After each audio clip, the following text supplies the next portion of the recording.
Senhor presidente, nobres colegas, o vereador Libardi já representou o voto e apresentou a argumentação da nossa bancada.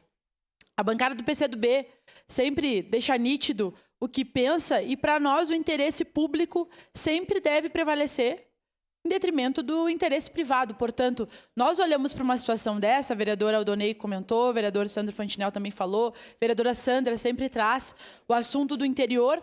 Nós precisamos olhar para a realidade e pensar o que é mais adequado para a realidade de acordo com aquele momento e saber que a sociedade ela tem as suas formas de organização e que o Estado precisa, muitas vezes, normatizar, regulamentar, olhar para aquilo para ver como contribuir com a forma que a comunidade vive.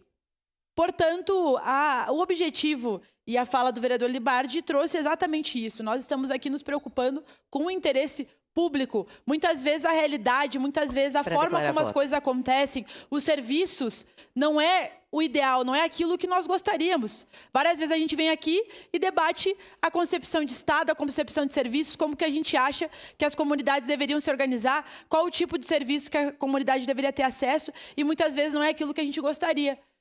Então, enquanto vereadores da cidade de Caxias do Sul, nós precisamos olhar para a realidade e ver como que nós podemos contribuir para que as comunidades vivam de uma forma com dignidade, com melhores condições de vida, respeitando a forma como as pessoas se organizam também, sem lesar o interesse público. Portanto, o objetivo da nossa bancada é esse. O vereador Libardi trouxe aqui os elementos técnicos, inclusive sobre isso, e é por este motivo que a nossa bancada vota favorável a este assunto, porque nós estamos tratando do interesse do interior da nossa cidade e de uma legislação que prevê a normatização de algo que já ocorre. Portanto, para nós isso é importante. Obrigado, senhor presidente. Obrigado. Passo trabalhos ao primeiro vice-presidente.